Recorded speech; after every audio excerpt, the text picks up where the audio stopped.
Hello everyone, I hope everyone is doing well. सबकी पढ़ाई एकदम से मस्त चल रही होंगी।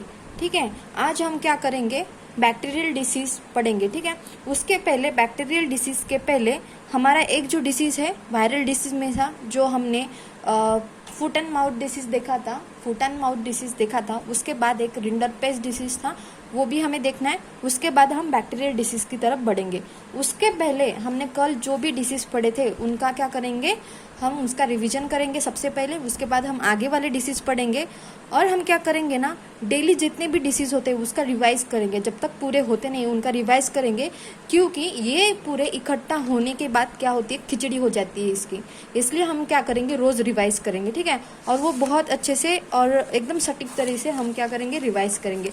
सबसे पहले हमने क्या देखा था कि डिसीज़ देखा था। डिसीज़ क्या होता है, डिसीज़ सबसे एक मिनट, मैं एडजस्ट कर लेती हूँ। पहले हमने सबसे पहले क्या देखा था कि इसमें डिसीज़ के बारे में पढ़ा था, और डिसीज़ में इम्पॉर्टेंट जो डेफिनेशन थी वो क्या होती है। उसके पहले डिसीज़ क्या होता है, मतलब डिसीज़ का क्या मीनिंग होता है। ठीक है, अभी देखो कि हमारी बॉडी है ना, नॉर्मल फंक्शन कर रही है, नॉर्मल डेली रूटीन है उसका कि वो सब चीज़ें करती है। एक आधे दिन वो चीज़ें ना होना, मतलब कुछ इंटरप्शन होना, कुछ चीज़ों का बॉडी में एंटर होना, उसकी वजह से हमको अस्वस्थ लगना, इसका मतलब क्या होता है, डिसीज़ होना। देखो यहाँ पे लिखा है, एनी कंडीशन दैट इंटरप्ट और interfere the normal functioning of our body. हमारी डेली दिनचर्या की, हमारी डेली बॉडी फंक्शन जो होते हैं, हम जो वो करते हैं, वो सब क्या, उनमें क्या इंटरप्शन आना। मतलब कैसे कि जो जैसे कैटल है, कैटल का जो मज़ल होता है, मज़ल मतलब कैटल का जो फेस होता है, ये समझो कि ये कैटल का फेस है, ये कैटल का ऐसा फेस है। और ये जो उसका नाक होता है, नाक के नीचे है ना, ये काला जो पोर्शन होता है उसको बोलते हैं मज़ल। अगर जो काऊ है हमारी, या हमारी जो काऊ है वो अगर है ना हेल्दी है, उसकी तबीयत बिल्कुल, मतलब उसको कोई डिसीज़ नहीं है, तो उसका वो मज़ल है ना, वो वेट रहेगा, मतलब गीला गीला रहेगा।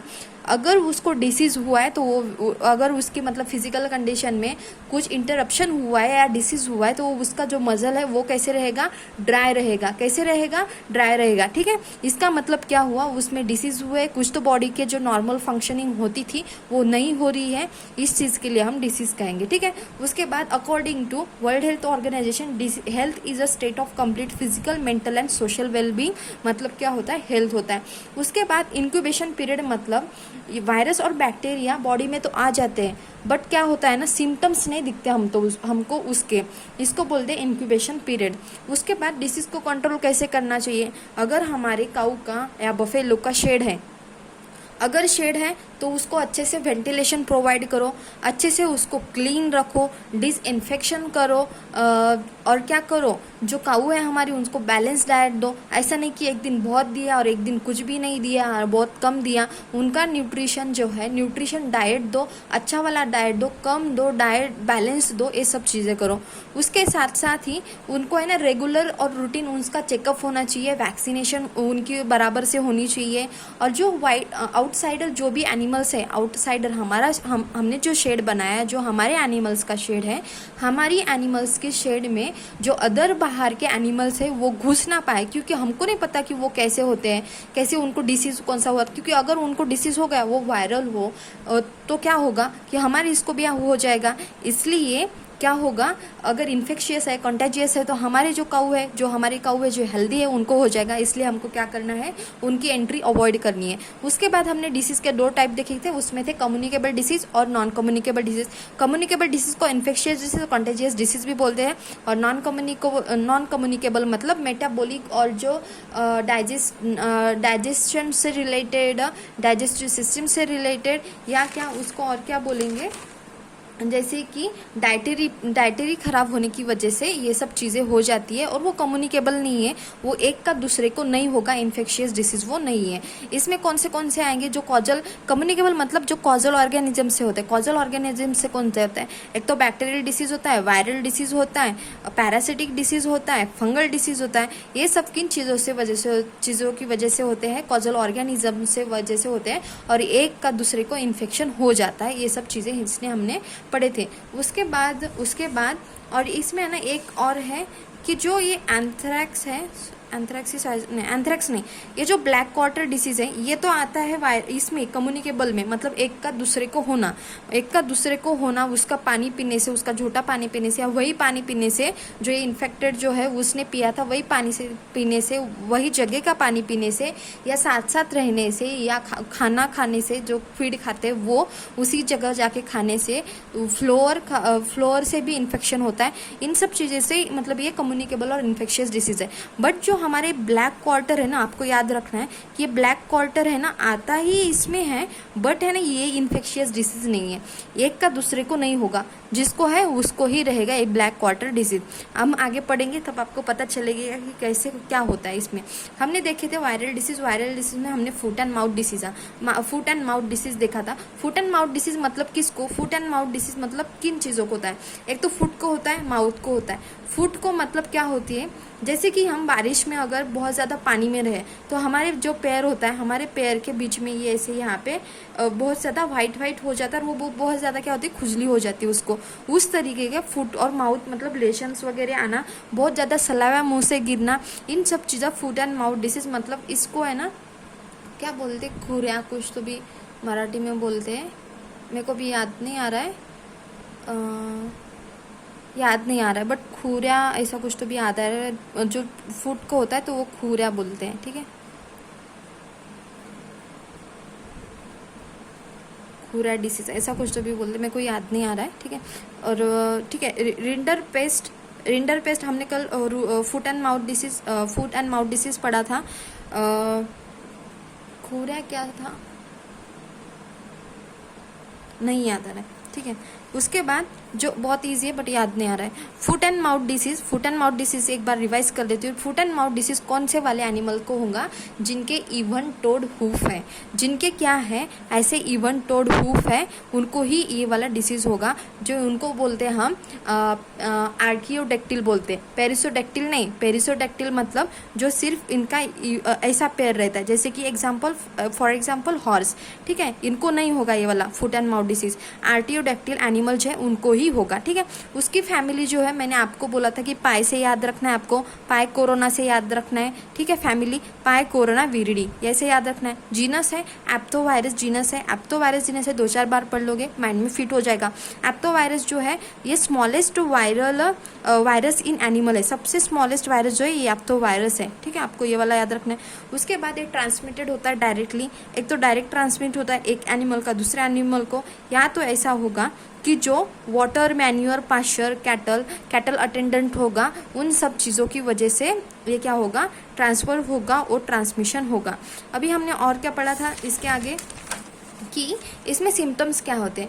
पहले की इंक्यूबेशन पीरियड है 2 से 5 दिन तक, तो हमको पता ही नहीं रहता कि इसको हुआ है, मतलब इतने दिन तक तो पता ही नहीं रहता। फिर उसके बॉडी टेम्परेचर बढ़ जाता है। अभी देखो बॉडी टेम्परेचर बढ़ गया तो उसको ठंडी लगेगी, उसके बाद बॉडी टेम्परेचर बढ़े तो ठंडी लगेगी, उसके बाद ड्रूलिंग ऑफ सलाइवा होगा। ड्रूलिंग ऑफ सलाइवा क्यों होगा, अगर ये काऊ है हमारी, मैं यहाँ पे निकालती हूँ, अभी आप लोग जज मत करना, ठीक है। ये हमारी काऊ है, ठीक है, ये हमारी काऊ है ऐसी वाली, ये हमारी काऊ है, इसको है ड्रूलिंग ऑफ सलाइवा हो रहा है। ड्रूलिंग ऑफ सलाइवा हुआ है मतलब मुंह से उसका सलाइवा गिर रहा है। मुंह से कब सलाइवा गिरता है, जब हमारे मुंह में, पूरे मुंह में जब लेशंस आते हैं तब सलाइवा गिरता है, ठीक है। तो वो अगर उसके मुंह में लेशंस है तो वो क्यों खाना खाएगी, वो नहीं खाना खाएगी ना, इतने सारे लेशंस उसके मुंह में है, इतना है कि इतना ज़्यादा सलाइवा गिर रहा है, तो वो खाना नहीं खाएगी, उसके वजह से लॉस ऑफ एपिटाइट हो जाएगा। वेसिकल्स इन टंग, गम, इंटरडिजिटल स्पेस, अडर, इन सब चीज़ों में क्या वेसिकल्स हो जाएंगे। उसका जो बॉडी कोट है, जो पूरा बॉडी कोट है वो रफ हो जाएगा, मिल्क प्रोडक्शन रिड्यूस हो जाएगा, उसके साथ साथ उसका बॉडी वेट रिड्यूस हो जाएगा। जो माइको कार्डिटिस बोलते हैं, माइकोकार्डिटिस, बट ये यंग वन में होता है, ये आपको याद रखना होगा, ठीक है। ये वाला मतलब यूनिक पॉइंट है, ठीक है। माइकोकार्डिटिस दे दिया कि ये किस में ये दे दिया, या यंग वन में होता है या अडल्ट में होता है, ये दे दिया तो हमको ये याद रखना है माइकोकार्डिटिस। और इसको है ना टाइगर हार्ट भी बोलते हैं, ये भी याद रखना है। और जो हमने देखा है अभी कि कौन सा देख रहे हैं हम, रिंडर पेस्ट देख रहे हैं, नहीं हम कौन सा देख रहे हैं, हाँ रिंडर पेस्ट ही देख रहे हैं, सॉरी रिंडर पेस्ट है क्या ये, सॉरी, हम रिवीजन कर रहे हैं, ठीक है। रिवीजन कर रहे हैं मतलब ये फुट एंड माउथ डिसीज है। एक मिनट के लिए मैं ये टाइगर ढूंढ रही थी, मतलब टाइगर हार्ट कैसे होगा, टाइगर हार्ट, इस चीज़ में मेरा दिमाग डाइवर्ट हो गया, ठीक है, सॉरी फॉर दैट। उसके बाद क्या होगा, myocarditis in young one, tiger heart disease. Tiger heart disease होगा मतलब जो फुट एंड माउथ डिसीज है ना, F and M foot and mouth disease जो होता है, अभी याद आया मेरे को, फुट एंड माउथ डिसीज को कैसे बोलते हैं, लाड़ एंड खूरा डिसीज। लाड़ एंड खूरा डिसीज मतलब मराठी में बोलते हैं लेशंस, जो मतलब सलावा, ड्रूलिंग ऑफ सलावा होता है उसको, और खूरा मतलब उसके जो इवन टोड हुप जो होते हैं ना, इनके बीच में जो जख्म क्या हो जाता है, इंजुरी हो जाती है, जो भी हो जाता है उधर पूरा मतलब इन्फेक्शन हो जाता है पूरा, इसको बोलते हैं खूरा, ठीक है, मराठी में। तो लैमनेस मतलब आवाज़ निकलना, बहुत दर्द हो रहा है, बहुत ज़्यादा पेन हो रहा है, तो वो एक तरीके से आवाज़ निकालते हैं एनिमल, उस चीज़ को बोलते हैं लैमनेस। उसके बाद ट्रीटमेंट कैसे, एंटीसेप्टिक दे देंगे और एंटीबायोटिक दे देंगे। उसके बाद प्रिवेंशन में क्या होगा, प्रिवेंट तो करना होगा हमको कि जो है अदर जो एनिमल्स है वो हमारे शेड में ना आए, इस चीज़ का हमें ख्याल रखना पड़ेगा। अगर हमको ऐसे पता चलता है कि अगर एक एनिमल को हुआ है या इसको होने की चांसेस है, तो हम उसका पहले ट्रीटमेंट कर देंगे। बट ट्रीटमेंट कहाँ करना है, उनको सबके बीच रख के ट्रीटमेंट नहीं करना है, उसको अलग से जो हमारा एक कंपार्टमेंट होता है, अलग से जो शेड बनाए जाते हैं अलग अलग चीज़ों के, जैसे कि काफ का अलग होता है हमारे शेड में, जो प्रेग्नेंट काऊ है हमारी उसका अलग होता है, या जो डिसीज एनिमल है उनका अलग होता है, जो डाउन काल्वर होती है उसका अलग होता है, बुल का अलग होता है, इन सब चीज़ों का होता है सब मैनेजमेंट उधर। उस चीज़ के लिए जब ये प्रिवेंशन करना है, अगर ये मतलब नहीं आना चाहिए, सब हमारी तरफ नहीं बढ़ना चाहिए, तो हम उसको अलग एक शेड में लेके जाके उसका ट्रीटमेंट करवाएंगे। कंट्रोल मेजर्स क्या है, अगर आ गया है तो कंट्रोल मेजर क्या, पॉलीवैलेंट वाली 4th मंथ के बाद देना, ए वाला, ठीक है। उसके बाद ऑयल एडजुवेंट। उसके बाद Indian veterinary preventive measures 20 ml calves, 20 ml for calls and 40 ml for adult. उसके बाद होइचिस 3 ml, ये सब देना है। अभी हमने देखा फूट एंड माउथ डिसीज। अभी उसके बाद हम क्या देखेंगे, अभी हम देखेंगे हमारा क्या है आगे वाला जो टारगेट है वो है रिंडर पेस्ट। रिंडर पेस्ट हमारा क्या है, वायरल डिसीज है, रिंडर पेस्ट। फर्स्ट कौन सा था, फूट एंड माउथ डिसीज था। फूट एंड माउथ डिसीज था, ये क्या था, ये इसमें जो वायरस है, जो भी कॉजल ऑर्गेनिज्म है, ये क्या था, ये सबसे स्मॉलेस्ट वायरल डिसीज है, ये सबसे, ये जो है कहा गया वो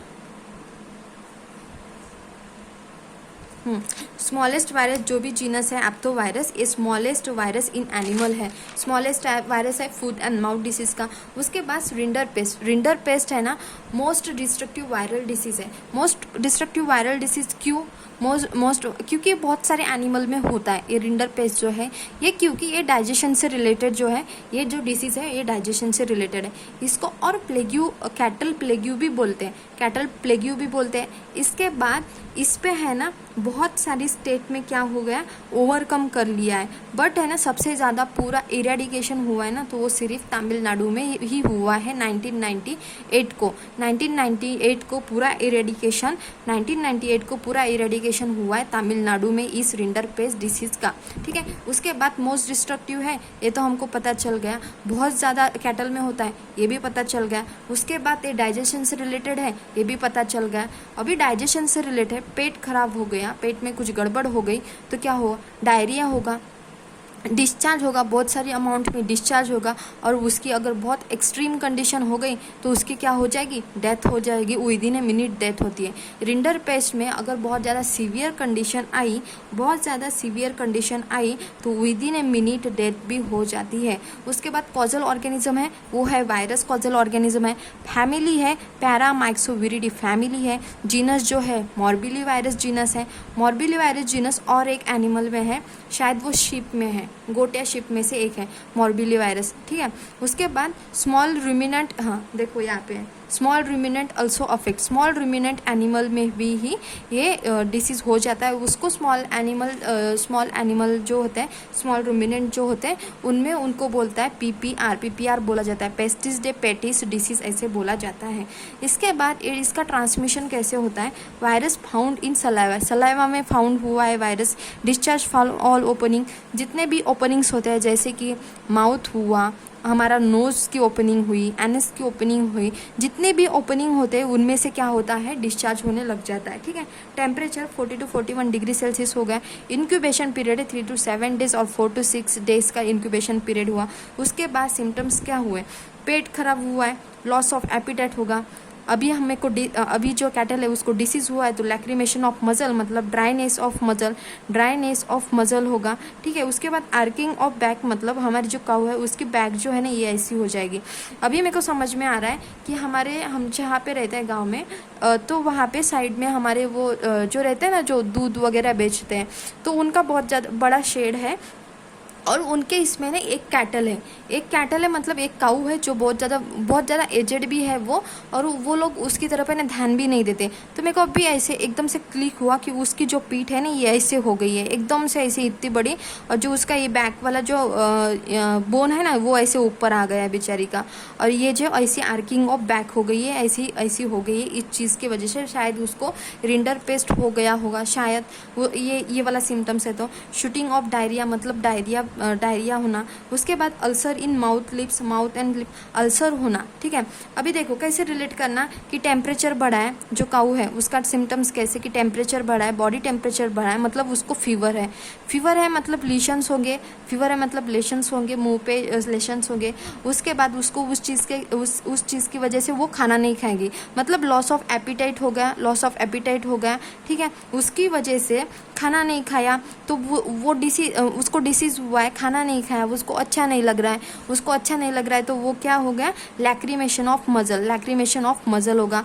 उसके बाद उसकी जो पीठ है वो आर्किंग ऑफ बैक हो गई। उसके बाद ये सब चीज़ें है ना, बहुत ज़्यादा सीवियर कंडीशन हो गई ना, तो डेथ ऑकर इन 10 डेज में इस चीज़ के, ये जो रिंडर पेस्ट की डिसीज़ की वजह से क्या 10 डेज में डेथ हो जाती है after onset of monsoon, onset of monsoon है आफ्टर ऑनसेट ऑफ सिम्टम, और आफ्टर ऑनसेट ऑफ सिम्टम्स जब से आए हैं तब से 10 दिन के अंदर उसकी डेथ हो जाती है। जब तक वो जो हमारा फार्मर है या जब तक वो जो उसका जो ओनर है उसको पता चले कि इसको क्या हुआ है, वो पूछताछ करे या वो बोले कि बस ऐसा ही कुछ हुआ होगा, ठीक हो जाएगा इस चीज़ में, या उसको डॉक्टर तक वेटरनरी डॉक्टर तक लेने जाने तक अगर वो 10 दिन के ऊपर हो गए तो उसका क्या हो सकती है, उसकी डेथ हो सकती है विद इन 10 डेज।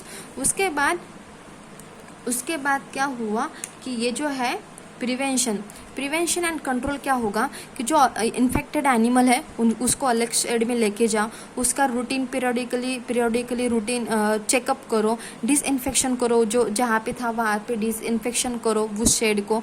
वैक्सीनेशन में उसको टिश्यू कल्चर रिंडर पेस्ट